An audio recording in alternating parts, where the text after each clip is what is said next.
I'm Bud Palmer. Behind me is the Bay of Monte Carlo.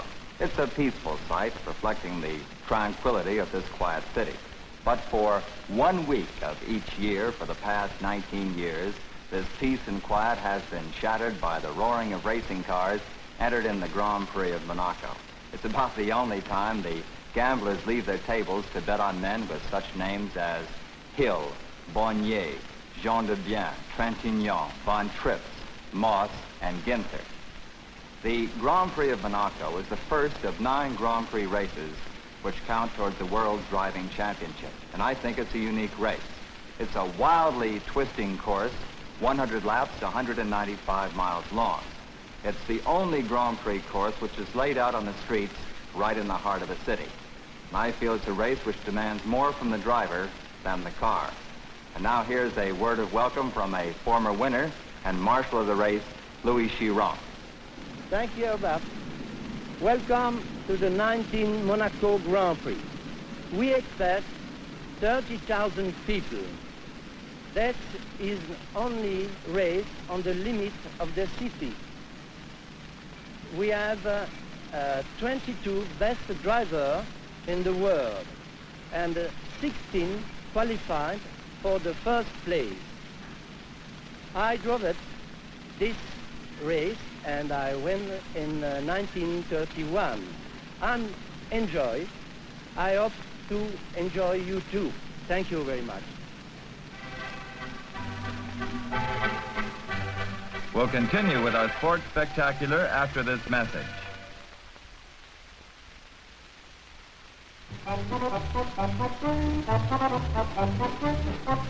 We're taking a guided tour of some of the streets in Monaco. Not to see the sights, but to get an idea of the circuit that 16 of the world's greatest race drivers will use as their course. This is the Boulevard Albert Ier, running along the end of the harbor at Monaco. The cars corner sharply, switching back.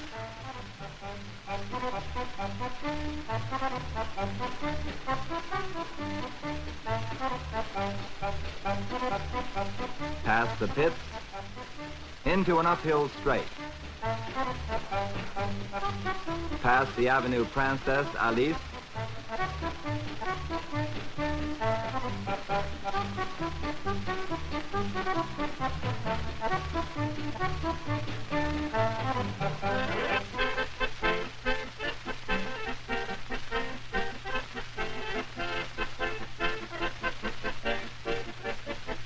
Flat out past the casino.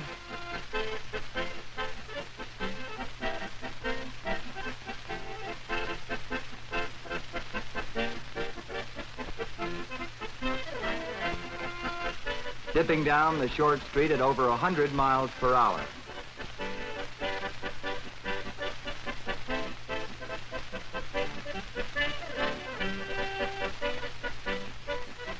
Turning sharply again.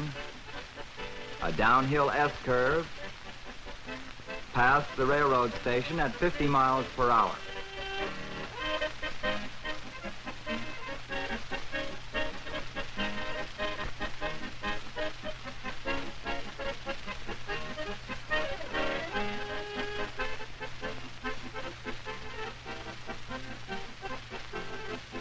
Another turn, and onto the harbor leg at 120 miles per hour, down the Boulevard Louis II.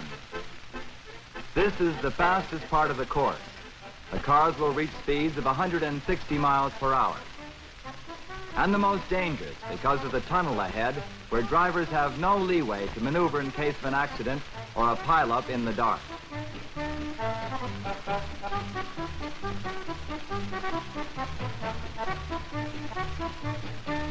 Past this downhill straight, the cars race into the famous chicane, where a few years ago, Albert Ascari lost control and dropped into the harbor. Into the Quai des États-Unis in top gear. Most drivers feel that here they have the best chance to outmaneuver their competitors.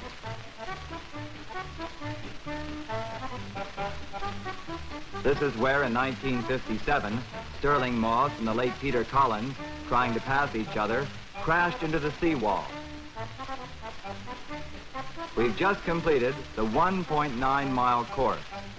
The drivers will run it 100 times.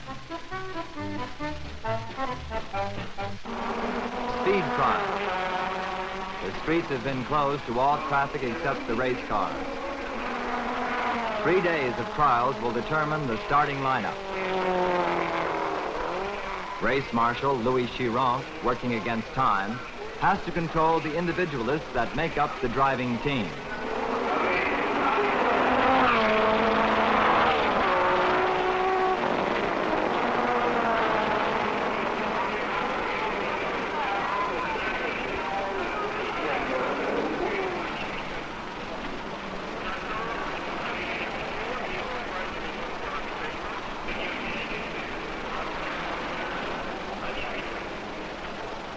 Object, to qualify.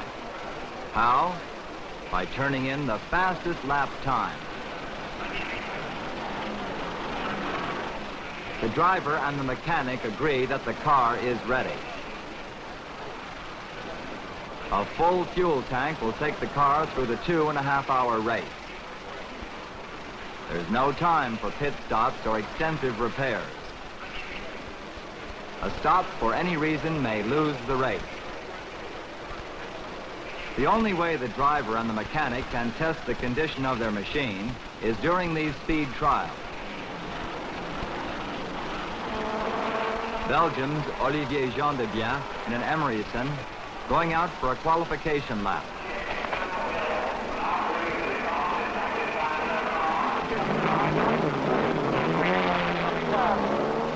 He's off.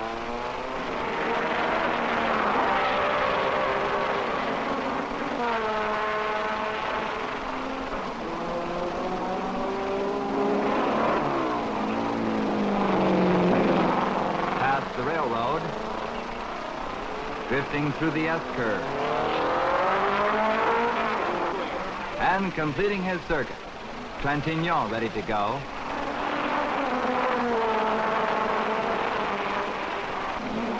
He's a two-time winner at Monaco and certainly a man to watch.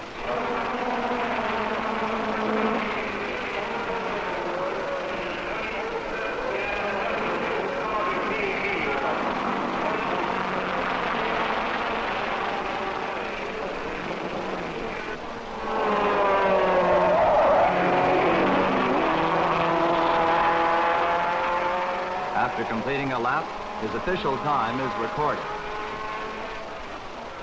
As each driver moves out, the others watch to evaluate the competition. Comparisons are measured in fractions of seconds.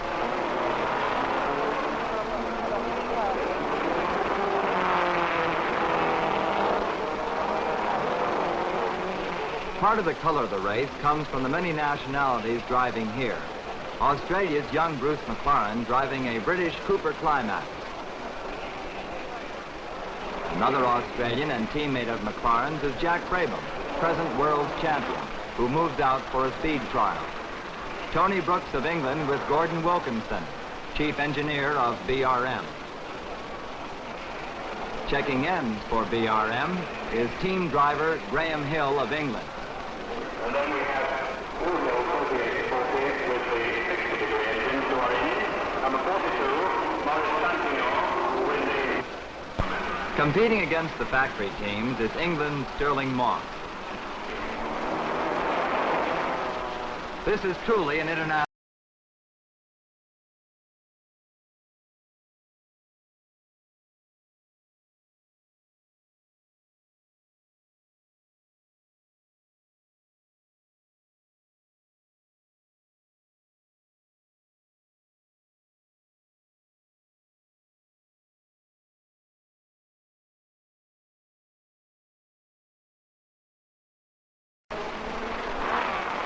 And from Italy, the favorite, the Formula One Ferrari.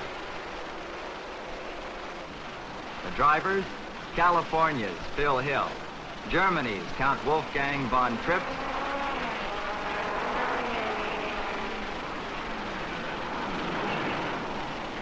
and young Richie Ginther from California.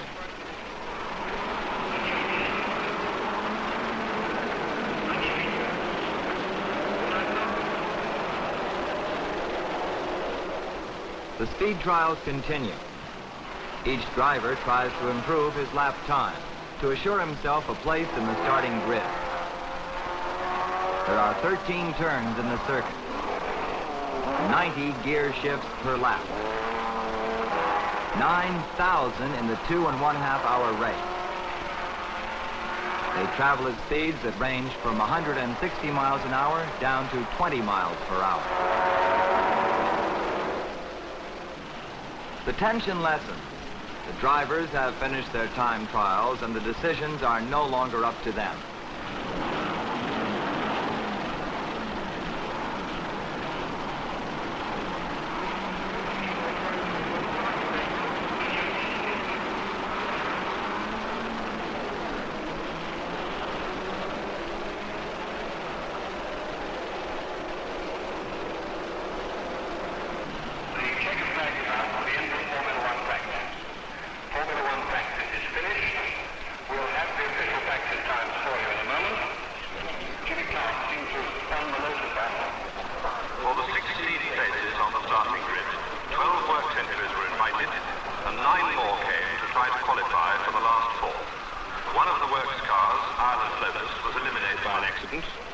So 5 others qualified to make up the 16.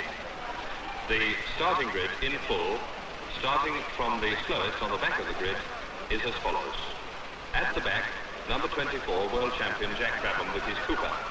He only did one brief practice period and then flew back to continue his qualification trials for Indianapolis. Next up, number 42, Maurice Trintignant, Cooper. 32, Cliff Harrison, Lotus. Number 8, Michael May with another Lotus. And then number 6, Hans Hermann Porsche. Number 22, John Surtees with the Yeoman Credit Cooper. Number 4, Dan Gurney's Porsche. Number 2, Joachim Bonnier from Sweden with his Porsche. And then number 16, Tony Brooks, BRM, on the outside of the third row. Next to him, number 26, Bruce McLaren with the Works Cooper. Number 40, Wolfgang von Trips with the Ferrari. Second row, number 38, Phil Hill's Ferrari. And number 18, Graham Hill with the BRM. And then on the outside of the front row, number 28, young Jim Clark with the Lotus. In the center of the front row, the young American, number 36, Richie Ginter, with the latest Formula One Ferrari. And in pole position, once again, after a brilliant lap in 1 minute 39.1 seconds, Sterling Moss himself with Rob Walker's Lotus. And that is the starting order for the Grand Prix de Monaco. We'll continue with our show, but first, this important message.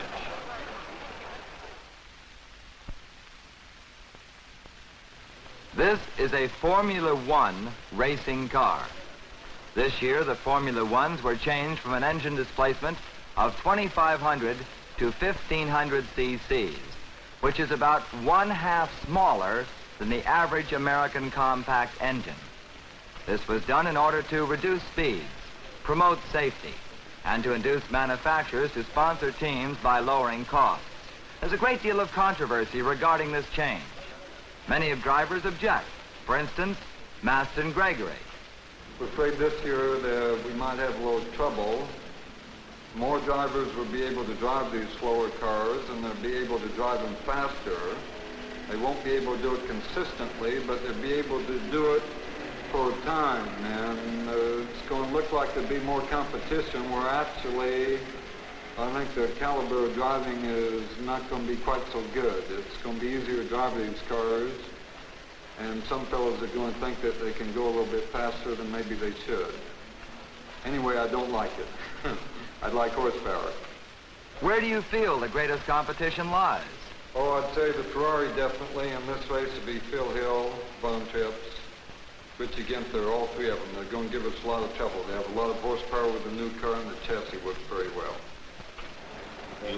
This is the Ferrari team. At the end of the speed trials, the team held a critique. They discussed their own failings and advantages. And more important, they discussed the techniques and the cars of their opponents.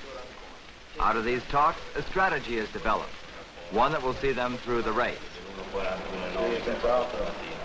The Ferrari is the favored car in this race, and with good reason. They have probably won more Grand Prix races than any other car in the world. 1:41:9, credo che sarà in questa linea, quindi in seconda linea esattamente, Bonnet qui va molto bene, e la macchina... I asked driver Phil Hill what his team talked about. Well, in general, about all we've talked about is how the other cars have gone in relation to our cars. And also, we've talked about what we think our own capabilities are.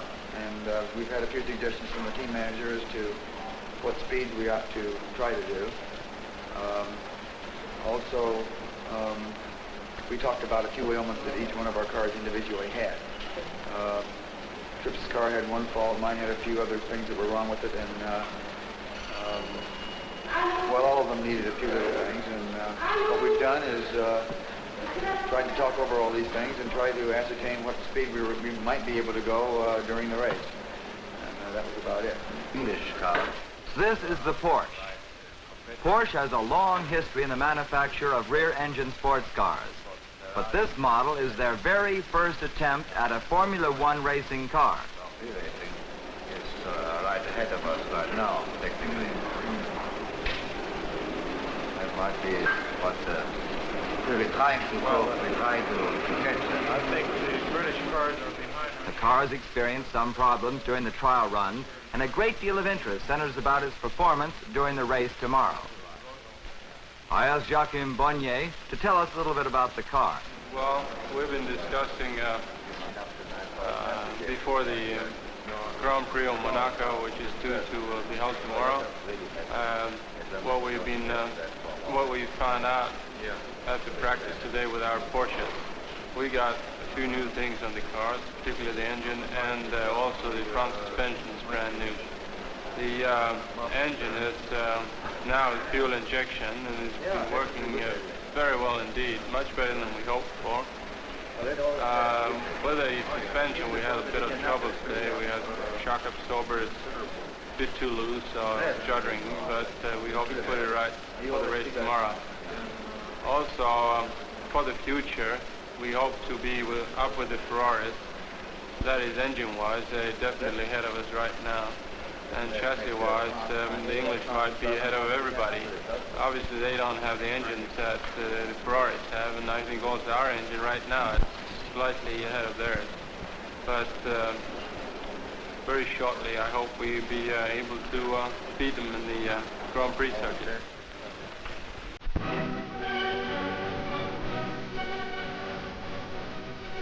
Monaco has seen 18 Grand Prix races.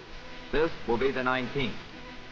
A tradition of pomp and ceremony begins the day.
The arrival of the mayor of Monaco means that the race is about ready to begin.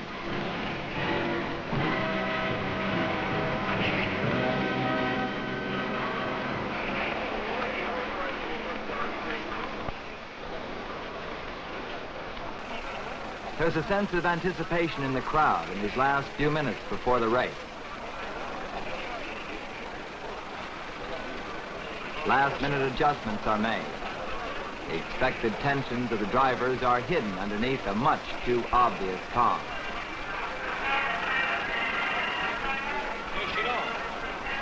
Last-minute check of the equipment.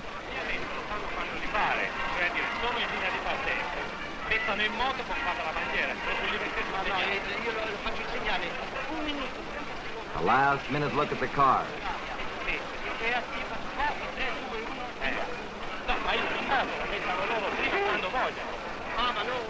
Regulations create order out of confusion. Un minuto e non parla, e la macchina non parla. Nessuno non deve partire, è lui che deve partire. Nessuno non deve partire. Che si può spingere dopo. No!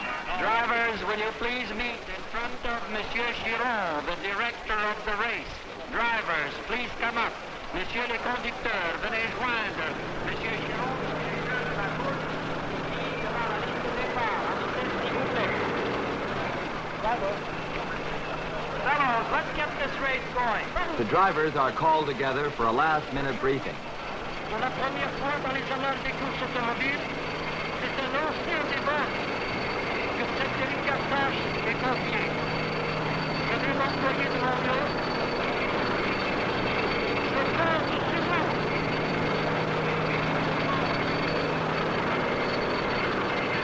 Je compte sur vous. Ensuite, They are reminded what the different flags mean. They are warned about which corners have been made more dangerous by oil and rubber slicks laid down during the practice run. vous connaissez le circuit rétinu. They are told again about the international rules and regulations governing the event. Je vous demande de respecter les signaux qui vous sont faits et de montrer votre sportivité. Vous savez que toute voiture rejointe doit céder la place.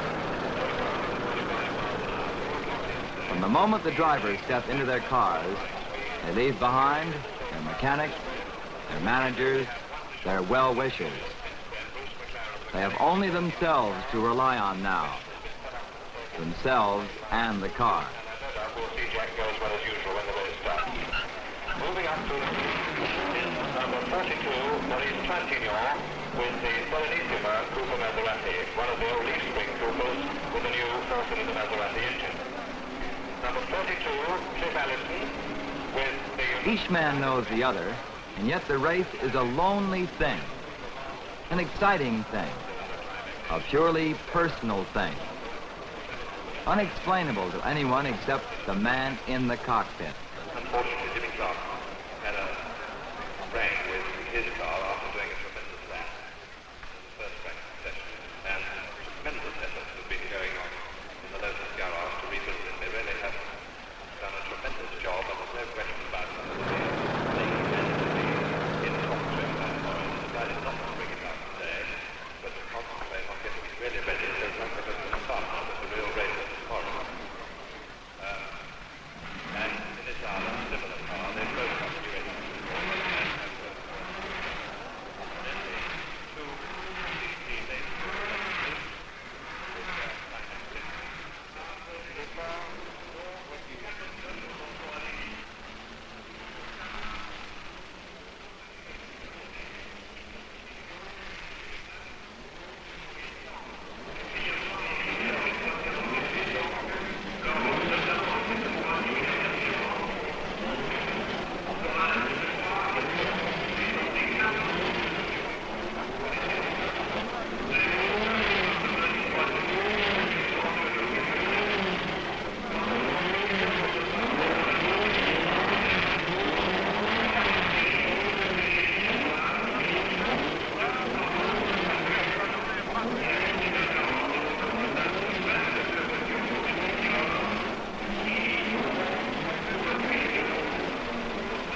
Countdown starts.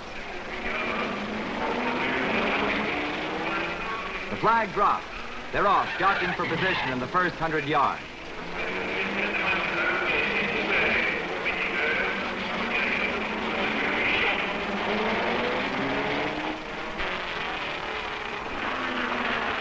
At the first turn, Ginther in number 36 has the lead.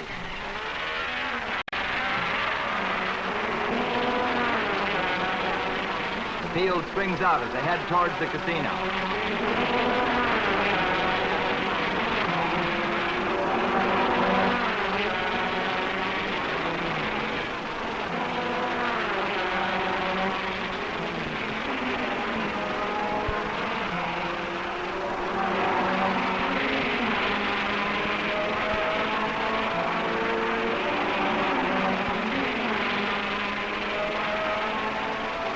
station turn is Ginther, Moss, Bonnier, Herman, Graham Hill, McLaren, and Phil Hill.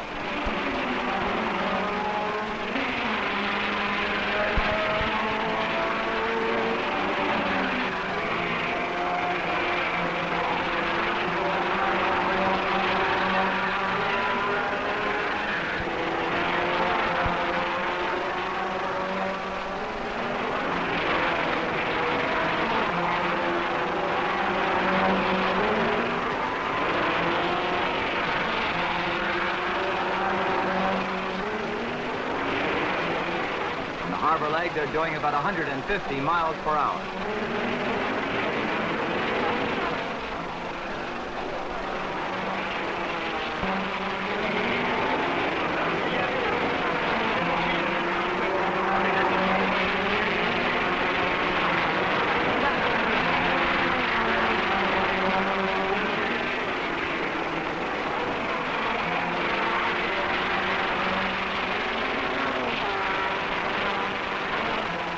At the end of the first lap, Ginther is leading Moss by 5 seconds.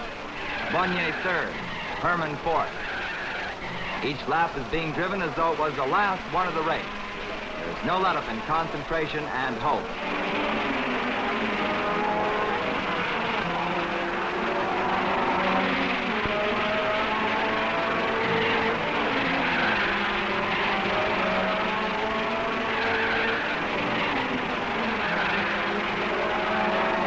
Ginther has a lead of 6 seconds now.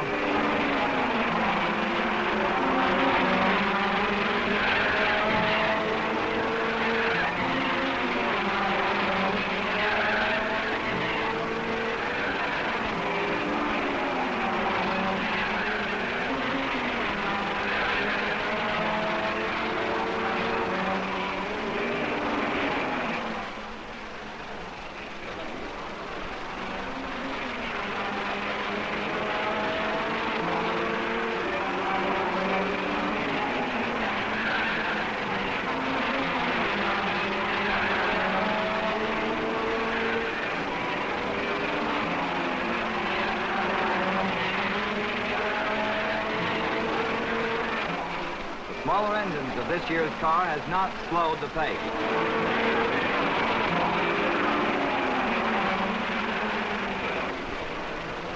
The laps are being made in 1 minute and 37 seconds, faster than any previous year. We'll be back in a moment after this brief pause. Spectators crowd windows of apartments, balconies of restaurants for vantage points to watch the flying cars. Former heavyweight champion Ingemar Johansson on the left is a real fan. The road is sanded to soak up oil lost from cars. Hans Hermann's Porsche drifts around the station corner.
Ginther, 36, Moss, 20.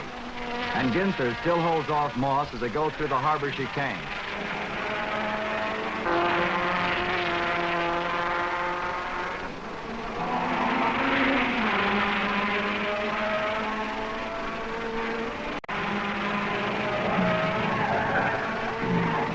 Less than 5 seconds separate the leaders. Ginther, Moss, Bonnier.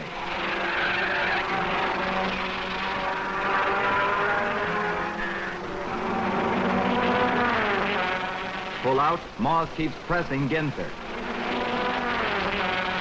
Passing the starting grid, it's still Ginther, Moss, and Bonnier's Porsche.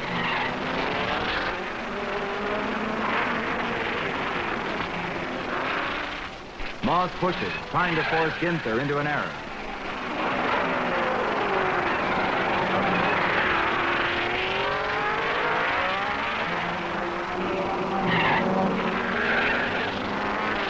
On the 14th lap, Moss makes his move. He passes Ginther as they start towards the casino. Moss, number 20, takes the lead.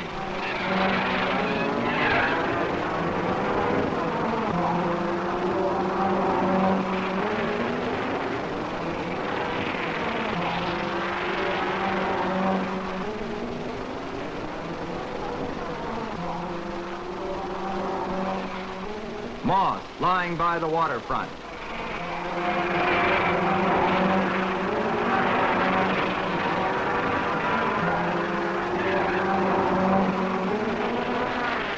The new order. First, Moss, number 20. Now second, Bonnier, number 2. And Ginther, number 36, drops to third. Mechanical trouble for Graham Hill.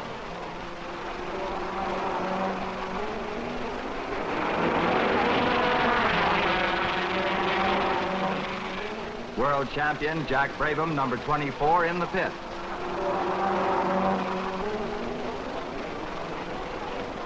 Whatever his trouble was, Graham Hill is out, and he's just a stoic spectator.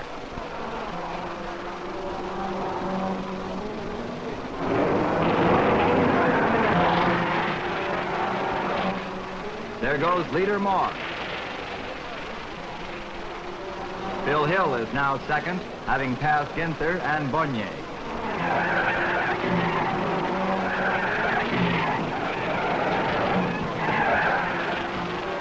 Jack Brabham and his Cooper leave the pit.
Here come the leaders, Moss, Hill, and Ginther.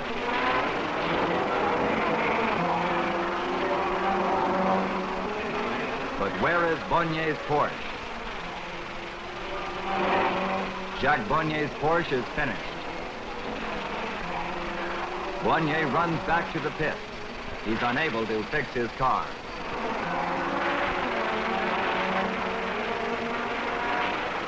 There's a disappointed driver.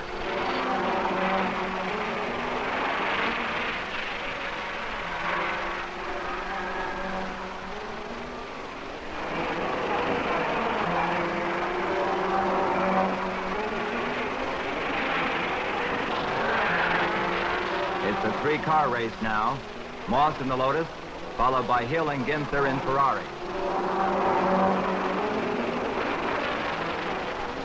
Michael May's Lotus begins to smoke. Probably a ruptured oil line. John Surtees of England is out of the race.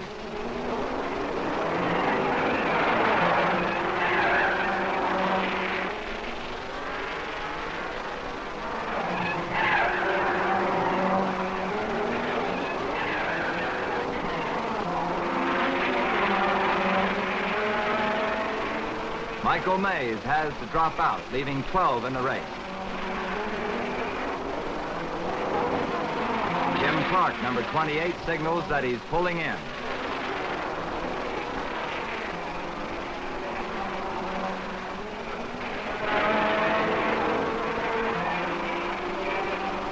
Hill and Ginther in Ferraris running nose to tail chase after Moss. Ginther seems to have the faster car. It appears he could pass Hill.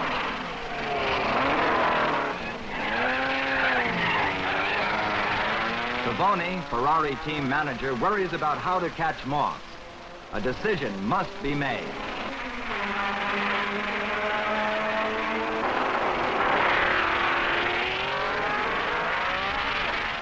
Signals are given to the Ferraris on the 73rd lap. The order for Ginther to pass Hill and catch Moss.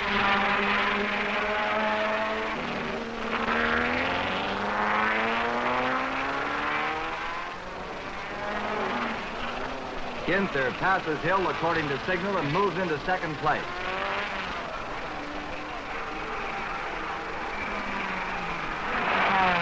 Ginther, trying to catch Moss, does a lap at 72 miles per hour. Incredible on this twisting course. Ginther has closed to within 3.5 seconds of Moss. The new tactics might pay off. Crowd wonders if Moss can hold his first place position in a year-old car against the very latest Ferrari.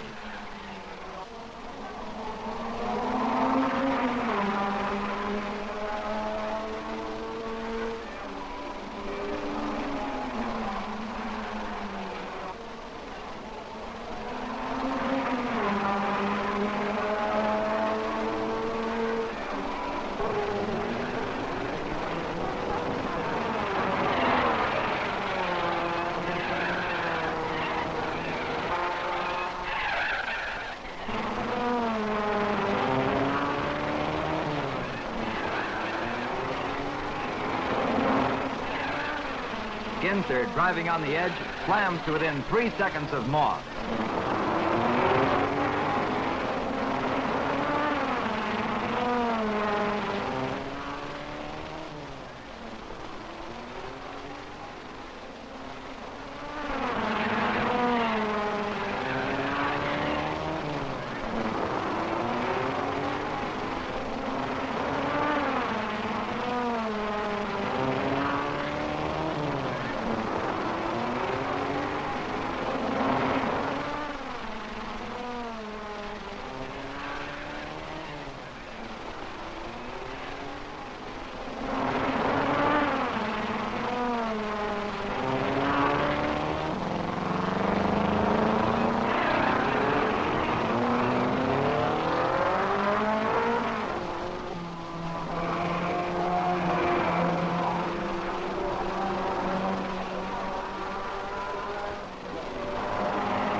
Starting the last lap, the position still holds.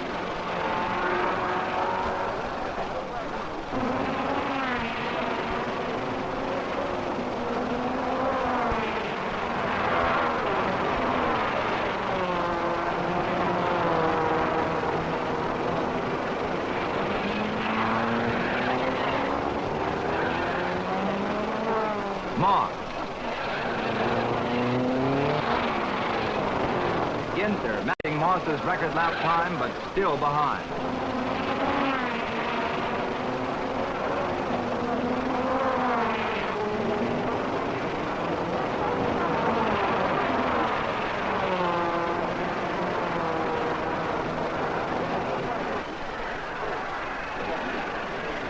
It's Sterling Moss, first man to win the Grand Prix of Monaco 3 times.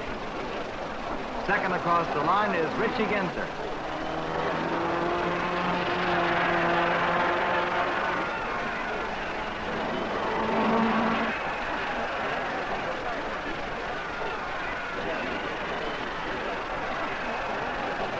The car still looks fresh. The driver shows obvious signs of strain, heat, and hard work. The 195-mile race was driven at an average speed of 70 miles per hour, the fastest ever for Monte Carlo. Richie Ginther's second place showed that the young Californian can hold his own with the world's best. I didn't go any faster than I was going, and they tried to make me go. Richie was sitting behind me for hours. He could go much faster than I could. I kept waving for him to make him go by. No, they wouldn't let him go by. So finally, when he went by, he went away like a rocket. He was right after most of them came by. But he didn't get it.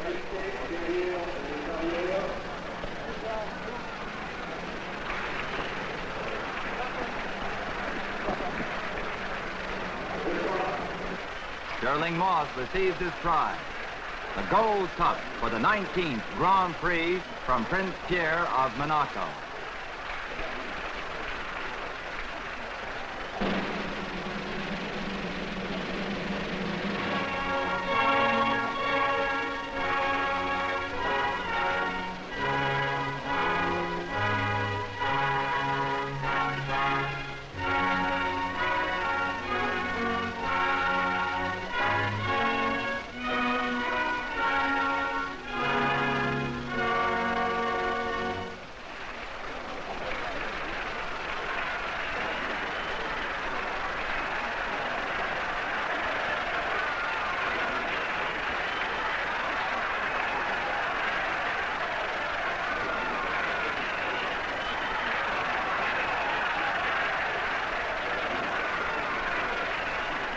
Sterling Moss has one more lap to make. A victory drive around the circuit to take the cheers of the crowds for a victory won by 3 seconds and 15 years of racing experience.